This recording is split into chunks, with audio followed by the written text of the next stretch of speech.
Hi friends, welcome to நம்ம mutual fund YouTube channel. நான் Chandanakumar, mutual fund advisor. நம்ம சேனலுக்கு முதல் முறையாக வரவங்க மறக்காம சப்ஸ்கிரைப் பண்ணிடுங்க. நம்ம சேனல்ல ஷேர் மார்க்கெட், மியூச்சுவல் ஃபண்ட் மற்றும் இன்வெஸ்ட்மெண்ட் பற்றி நிறைய வீடியோ பார்க்கலாம். இன்னைக்கு இந்த வீடியோல Edelweiss, Morgan Stanley, capital international, India domestic and world health care 45 fund NFO பற்றி பார்ப்போம். இந்த ஃபண்டானது இண்டெக்ஸ் ஃபண்ட் வகையை சார்ந்தது. இதனை பேசிவ் ஃபண்ட் என்று அழைக்கிறோம். Edelweiss's MSCI India domestic and world health care 45 ஃபண்டானது thematic type, sector type fund ஆகும். ஒரு குறிப்பிட்ட துறையில் உள்ள பங்குகளில் முதலீடு செய்வதை தான் செக்டார் ஃபண்ட் என்கிறோம். இந்த ஃபண்டிலிருந்து 70% இந்திய பங்கு சந்தைகள் பட்டியலிடப்பட்ட நிறுவனங்களிலும் மீதமுள்ள 30% அமெரிக்க பங்கு சந்தையில் பட்டியலிடப்பட்ட நிறுவனங்களிலும் முதலீடு செய்யப்படுகிறது. இந்த ஃபண்டில் முதலீடு செய்யும் போது 5 முதல் 7 வருடங்களுக்கு அதிகமாக முதலீட்டை தொடர வேண்டும். இந்த ஃபண்டானது ஹை ரிஸ்க் கேட்டகரி ஃபண்ட் ஆகும். கடந்த 4 வருடமா பார்த்தீங்கன்னா ஃபார்மா ஃபண்ட் எந்த ரிட்டர்னுமே இல்ல. 2016 சரி, 17, 18, 19 சரி. இப்ப கொரோனா பிரச்சனைனால மார்க்கெட் டவுன் ஆகி மறுபடியும் ரெக்கவரி ஆகும் போதுதான் இந்த வருடம் தான் எல்லா ஃபார்மா ஃபண்டுமே 50 to 60% வரை ரிட்டர்ன் கொடுத்திருக்கு 5 வருடங்களுக்கு பிறகு. இந்த ரிட்டர்ன் அடிப்படையாக வைத்து இந்த ஃபண்டில் முதலீடு செய்தால் அது பெருத்த ஏமாற்றமே. பொதுவாக ஒரு முதலீட்டாளர் அவருடைய முதலீட்டில் 10 முதல் 15% வரை இந்த மாதிரி செக்டார் ஃபண்டுகளில் முதலீடு செய்யலாம். இந்த வீடியோவில் எடல்வைசஸ் MSCI India domestic and world health care 45 ஃபண்டின் NFO detail, asset allocation, இந்த இண்டெக்ஸ்ல என்னென்ன கம்பெனிகள் இருக்கு, கடந்த காலங்களில் இந்த இண்டெக்ஸ் எவ்வளவு ரிட்டர்ன் கொடுத்திருக்கு என்பதை பற்றி விரிவாக பார்க்கலாம். இந்த ஃபண்ட்ல இன்வெஸ்ட்மெண்ட் பண்ணா ஒரு சில காரணங்கள் வேணும். அது என்ன காரணங்கள் அதை பற்றி பார்க்கலாம். உலகளாவிய சுகாதார தொழிலில் 2018ஆம் ஆண்டு $8.45 டிரில்லியன் மதிப்புடையது. இது $10 டிரில்லியன் அதிகமாக 2022ஆம் ஆண்டு இருக்கு என்று எதிர்பார்க்கப்படுகிறது. ஒரு டாலர் என்பது 74 ரூபாய் இருக்குது. ஒரு பில்லியன் டாலர் என்பது 7000 கோடி. 1000 பில்லியன் டாலர்னா தான் ஒரு ட்ரில்லியன் வரும். இதை நீங்க இந்தியன் மணில கன்வெர்ட் பண்ணனா ஒரு ட்ரில்லியன் என்பது இந்தியன் மதிப்பில் சுமார் 7 லட்சம் கோடிக்கு அதிகமாக இருக்கும். அமெரிக்காவில் தனிநபர் சுகாதார செலவினம் $10,224 உள்ளது. இது மற்ற நாடுகளை விட 2 மடங்கு அதிகமாக உள்ளது. இந்தியாவில் எடுத்துக்கிட்டீங்கன்னா அரசாங்க தரவுப்படி ஒரு மனிதருக்கு சராசரியாக $100 குறைவாக தான் மருத்துவத்துறையில் செலவழிக்கப்படுகிறது. $100 என்பது இந்திய மதிப்பில் 7400 ரூபாய் ஆகும். வயதான மற்றும் வளர்ந்து வரும் மக்கள் தொகை, நாள்பட்ட சுகாதார நிலைமைகளின் அதிக விகிதங்கள் மற்றும் அதிவேக டிஜிட்டல் தொழில்நுட்பத்தின் முன்னேற்றங்கள் தொடர்ந்து உலக சுகாதார செலவினங்களை அதிகமாக்கும். இந்திய சுகாதாரத்துறை 3 மடங்கு உயரும் என்று எதிர்பார்க்கப்படுகிறது. இது 22% வருடாந்திர வளர்ச்சி ஆகும். 2016ஆம் ஆண்டு 110 பில்லியன் அமெரிக்க டாலர்களில் இருந்து 2022ஆம் ஆண்டு 372 பில்லியன் அமெரிக்க டாலர்களை எட்டும் என்று எதிர்பார்க்கப்படுகிறது. தற்போது ஏற்பட்டுள்ள இந்த COVID-19 நெருக்கடியால் இந்தியா உள்ளிட்ட பல நாடுகள் சுகாதாரத்துறையின் முன்னேற்றத்தை உணர்த்தி இருக்கிறது. ஹெல்த் கேர் மார்க்கெட் செக்மெண்ட், அதாவது மருத்துவத்துறையின் சந்தை பிரிவு எப்படி உள்ளது என்பதை பற்றி பார்க்கலாம். பாராமெடிக்கல்ஸ், பொதுவான மருந்து தயாரிக்கும் நிறுவனங்கள், உயிர்காக்கும் மருந்து தயாரிக்கும் நிறுவனங்கள் மற்றும் மருந்துகளின் மூலப்பொருட்கள் உற்பத்தி செய்யும் நிறுவனங்கள். டயக்னோஸ்டிக், நோய்களின் அறிகுறியை கண்டறியக்கூடிய லெபார்டரிஸ் என்று அழைக்கப்படும் பரிசோதனை மையங்கள் அல்லது ஆய்வகங்கள். தனியார் மற்றும் அரசு மருத்துவமனைகள் மற்றும் ஹெல்த் கேர் சென்டர். ஃபண்ட் ஹவுஸில் இருந்து அரசு மருத்துவமனையில் முதலீட்டை பற்றி கூறியிருக்கிறார்கள். இது எந்த அளவுக்கு சாத்தியம் என்று தெரியவில்லை. Medical equipment and tools, paramedical company, hospital, பரிசோதனை மையங்களை தவிர்த்து மருத்துவ உபகரணங்கள் மற்றும் ஆய்வக கருவிகளின் உற்பத்தி செய்யக்கூடிய நிறுவனங்களிலும் முதலீடு செய்யறாங்க. டாக்டர் மற்றும் பேஷண்ட் ரேஷியோ பற்றி பார்ப்போம். உலகிலே அதிகபட்சமா யூரோப்ல தான் 293 பேருக்கு ஒரு டாக்டர் இருக்காங்க. அமெரிக்கால 417 பேருக்கு ஒரு டாக்டர் இருக்காங்க. வெஸ்டர்ன் பசிபிக்ல 533 பேருக்கு ஒரு டாக்டர் இருக்காங்க. ஈஸ்டர்ன் மெடிட்டரேனியன்ஸ், அதாவது ஆப்கானிஸ்தான், பஹ்ரைன், எகிப்து, ஈரான், ஈராக், ஜோர்டன், இந்த நாடுகள்ல கூட 989 பேருக்கு ஒரு டாக்டர் இருக்காங்க. சவுத் ஈஸ்ட் ஏசியா, தென்கிழக்கு ஆசிய நாடுகள், அதாவது இந்தியா, பங்களாதேஷ், பாகிஸ்தான், நேபாள், பூட்டான், ஸ்ரீலங்கா, வியட்நாம், இந்த நாடுகள்ல தான் 1239 பேருக்கு ஒரு டாக்டர் இருக்காங்க. ஆப்பிரிக்கால தான் குறைந்தபட்சமா 3324 பேருக்கு ஒரு டாக்டர் இருக்காங்க. மருத்துவத்துறையில் அதிக வளர்ச்சி உள்ள நாடுகளை பற்றி பார்க்கலாம். சைனா 2019ஆம் ஆண்டு அதனுடைய சந்தை மதிப்பு 142 பில்லியன். அது 2024ஆம் ஆண்டு 165 to 195 பில்லியனாக இருக்கு என்று கணிக்கப்படுகிறது. இது 5 முதல் 8% வளர்ச்சி ஆகும். பிரேசிலோட வளர்ச்சி 2019ஆம் ஆண்டு 32 பில்லியன்.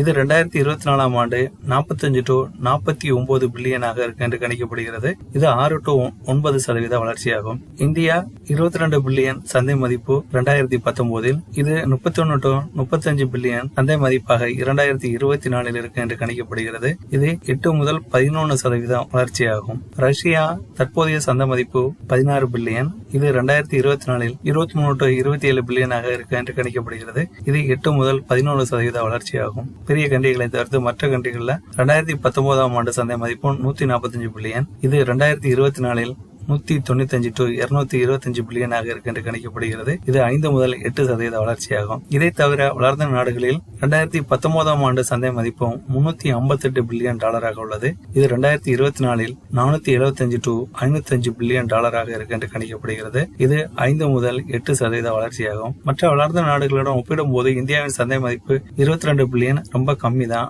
ஆனால் இந்த அளவிலிருந்து 8 முதல் 11% வளர்ச்சியாக 31 to 35 பில்லியன் டாலராக 2024 இருக்கு என்று கணிக்கப்படுகிறது. இந்திய பார்மா கம்பெனியோட எக்ஸ்போர்ட் பத்தி இந்த சார்ட்ல கொடுத்திருக்கு. இதுல அந்த ப்ளூ கலர்ல கொடுத்திருக்கிறது எக்ஸ்போர்ட், ஆரஞ்சு கலர் இம்போர்ட் பண்றத டேட்டா கொடுத்திருக்காங்க. கொடுத்திருக்க மதிப்பு அமெரிக்க டாலர் பில்லியன்ல கொடுத்திருக்கு. 2011-12 ஏறக்குறைய 13 பில்லியனா இருந்த எக்ஸ்போர்ட் 2018-19 19 பில்லியனா அதிகரிச்சிருக்கு. அதுபோல இம்போர்ட் பாத்தீங்கன்னா 2011-12 4 பில்லியனா இருந்த இம்போர்ட் 2018-19 6 பில்லியனா தான் இருக்கு. இம்போர்ட் கொஞ்சம் தான் அதிகரிச்சிருக்கு. எக்ஸ்போர்ட் தான் நம்ம அதிகமா பார்மாலா பண்ணிட்டு இருக்கிறோம். அது போல பாத்தீங்கன்னா ஒரு பொருளை தயாரிச்சிருக்காங்கன்னா அவங்களுக்கு பேட்டன் ரைட் இருக்கும், அதாவது அவங்க கிட்ட தான் காப்புரிமை இருக்கும். வேற யாரும் அதை உற்பத்தி பண்ணா கூட அவங்ககிட்ட இருந்து லைசன்ஸ் வாங்கணும், அதுக்கு ஒரு குறிப்பிட்ட தொகையை கொடுக்க வேண்டியிருக்கும். அப்படி பார்க்கும்போது இன்னைக்கு வேர்ல்டுல அதிகமான காப்பிரைட் பேட்டர்ன் யாரும் வச்சிருக்கானா பாத்தீங்கன்னா அமெரிக்க கம்பெனி தான் வச்சிருக்கு. அது ஒரு சில பேட்டர்ன் எக்ஸ்பைரி ஆக போகுது 2019, 20, 21, 22 வருஷத்துல.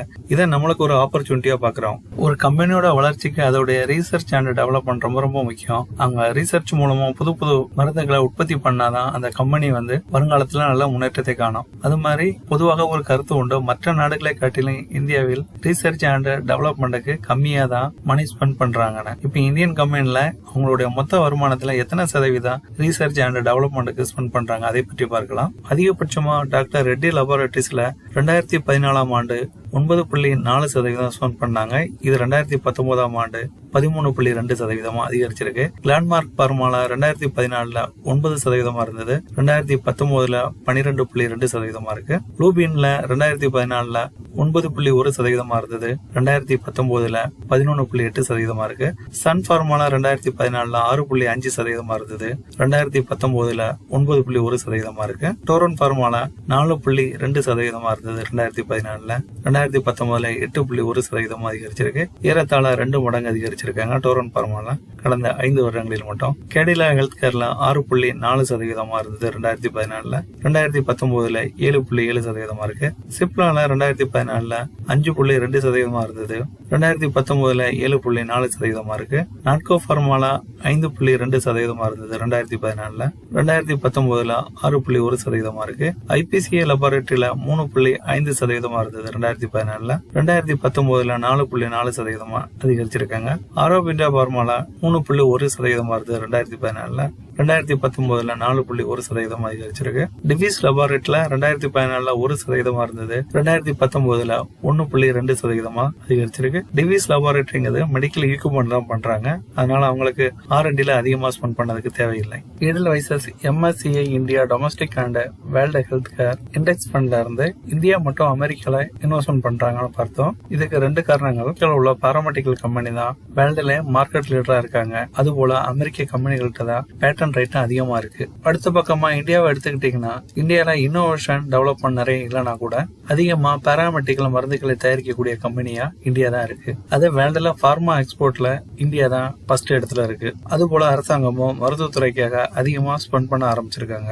ஒரு மருந்தை யாரு கண்டுபிடிக்கிறாங்களோ அவங்க தான் அதோட உரிமையாளர். பேட்டன் ரைட் அவங்ககிட்ட தான் இருக்கும், அதாவது காப்புரிமை அவங்ககிட்ட தான் இருக்கும். மற்ற எந்த கம்பெனி கூட அந்த மருந்தை பண்ணாங்கன்னா அவங்க அவங்ககிட்ட ஒரு குறிப்பிட்ட தொகையை செலுத்தி அவங்ககிட்ட இருந்து அதை தயாரிக்கிறதுக்கு முறைப்படியான அனுமதி பெறணும். அப்படி பார்க்கும்போது உலகத்திலேயே அதிகமா பேட்டன் ரைட் யாரும் வச்சிருக்காங்கன்னா அமெரிக்கன் கம்பெனிகள் தான். கிட்டத்தட்ட 2300 மெடிசினுக்கு அவங்க பேட்டன் ரைட் வச்சிருக்காங்க. அதுக்கு அடுத்தபடியா யூரோப்ல 750 பேட்டன் ரைட் இருக்குது. அதுக்கு அடுத்தபடியா யூகேல 300 இருக்கு. உள்ளதுல குறைந்த அளவு இருக்குது இந்தியால தான். அதுபோல 2018 அமெரிக்க கம்பெனிகள் $80 பில்லியன் ரிசர்ச் அண்ட் டெவலப்மெண்ட்டுக்கு ஸ்பெண்ட் பண்ணிருக்காங்க. Edelweiss MSCI India domestic and world health care 45 index fund basic detail பற்றி பார்ப்போம். Fund house Edelweiss's mutual fund. NFO period October 6 முதல் அக்டோபர் 20 வரை. ஒரு யூனிட் பிரைஸ் ₹10. இந்த ஃபண்டை இன்வெஸ்ட்மெண்ட் பண்ணிருக்க benchmark name MSCI India domestic and world health care 45 index. Plan direct and regular plan இருக்கு. நீங்க டைரக்ட் பிளான செலக்ட் பண்ணிடுங்க. ஆப்ஷன் growth அண்ட் டிவிடெண்ட் இருக்கு. நீங்க growth ஆப்ஷனை செலக்ஷன் பண்ணுங்க. டிவிடெண்ட் வேண்டாம். டிவிடெண்ட்ல உங்களுக்கு டாக்ஸ் அதிகமா பே பண்ண வேண்டியது இருக்கும். மினிமம் இன்வெஸ்ட்மெண்ட் அமௌண்டா இந்த ஃபண்ட்ல ₹5,000 பண்ணலாம். இந்த ஃபண்ட்ல எக்ஸிட் லோடு எதுவும் கிடையாது. அதுபோல இது இண்டெக்ஸ் பண்ணுங்கிறதுனால எக்ஸ்பென்ஷன் ரேஷியோவும் இந்த ஃபண்ட்ல கம்மியா தான் இருக்கும். லார்ஜ் அண்ட் மிட் கேப்ல அசெட் அலோகேஷன் இந்த ஃபண்ட்ல இருந்து எப்படி பண்றாங்கன்னா இந்தியால 70% பண்றதுல 77% லார்ஜ் கேப் எனப்படும் மிகப்பெரிய கம்பெனிகளிலும் அதுபோக மீதமுள்ள 23% மிட் கேப் எனப்படும் நடுத்தர கம்பெனிகளிலும் முதலீடு பண்றாங்க. அதுபோல 30% அமெரிக்க பங்கு சந்தையில் உள்ள கம்பெனிகளும் முதலீடு பண்றாங்க. அதுல 85% லார்ஜ் கேப் எனப்படும் மிகப்பெரிய கம்பெனிகளிலும் அதுபோக மீதமுள்ள 15% மிட் கேப் எனப்படும் நடுத்தர கம்பெனிகளிலும் முதலீடு பண்றாங்க. MSCI India domestic and world health care 45 index ஃபண்டோட அசெட் அலோகேஷன் பற்றி பார்க்க போறோம். இந்த ஃபண்ட்ல இருந்து 70% இந்திய சந்தைகளிலும் 30% அமெரிக்க பங்கு சந்தைகளும் முதலீடு பண்றாங்க. இந்தியால இருந்து 25 கம்பெனி செலக்ட் பண்றாங்க. அதுபோல அமெரிக்கா சந்தையில இருந்து 20 கம்பெனிகளை செலக்ட் பண்றாங்க. 95 to 100% ஈக்விட்டிலையும் 0 to அதிகபட்சமாக 5% வரை டெப்ட் மார்க்கெட்லையும் இன்வெஸ்ட்மெண்ட் பண்றாங்க.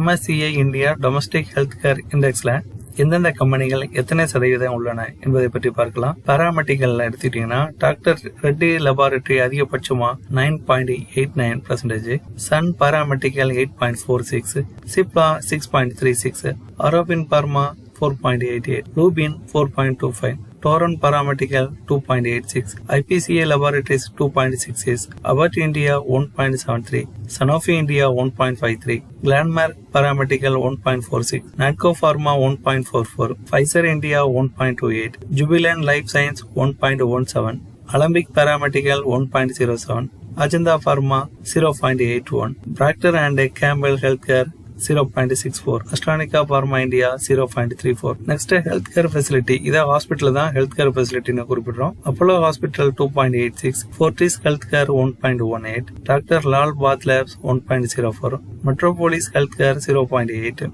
Life science tools and services Divi's laboratories அதிகபட்சமா 8.14%, சைன்கான் இன்டர்நேஷனல் 1.12, பயோடெக்னாலஜில Biocon limited 3.16%. MSCI world health care இண்டெக்ஸ்ல என்னென்ன கம்பெனிகள் அமெரிக்க கம்பெனிகள் இருக்கு அதை பற்றி பார்க்கலாம். Novartis ADR 2.1%, Johnson and Johnson 4.5%, Merck 2.43%, Pfizer 2.36%, Bristol Myers Squibb 1.58%. Next, healthcare equipment. Abbott Laboratories 2.04, Medtronic PLC 1.57, Danaher Corporation 1.46, Becton Dickinson 0.77%, Stryker Corporation 0.71%, Life Science Tools and Services, Thermo Fisher Scientific 1.9%, Illumina 0.58%, Agilent Technologies 0.35%, Mettler Toledo International 0.26%, Waters Corporation 0.15%, Biotechnology கம்பெனிகள Abi 1.87%, Amgen 1.66%, Gilead Sciences 0.93%, Vertex Paramedical 0.79%, Biogen 0.55%. Mary asset mid cap fund. இந்த ஃபண்டை தொடங்கின வருடம் ஜூலை 2019. இந்த ஃபண்டை கடந்த ஒரு வருடமா 13% return கொடுத்திருக்கு. இந்த ஃபண்டோட NAV 11.7 ரூபீஸ் தான். இந்த ஃபண்டை பற்றி தெரிந்து கொள்ள கீழே உள்ள லிங்கை கிளிக் பண்ணவும். மாதம் ₹500 மியூச்சுவல் ஃபண்ட் முதலீட்டின் மூலம் ₹1 கோடி வரை பெற முடியும். இதனை பற்றி தெரிந்து கொள்ள கீழே உள்ள லிங்கை கிளிக் பண்ணவும். இந்த வீடியோ உங்களுக்கு பிடிச்சிருந்தா லைக் பண்ணுங்க, ஷேர் பண்ணுங்க, மறக்காம சப்ஸ்கிரைப் பண்ணுங்க. நம்ம இன்வெஸ்ட்மெண்ட் பற்றி நிறைய வீடியோ பார்க்கலாம். தேங்க்ஸ் ஃபார் வாட்சிங். அடுத்த வீடியோல ஒரு நியூ ஃபண்ட் ஆஃபர் பற்றி பார்ப்போம்.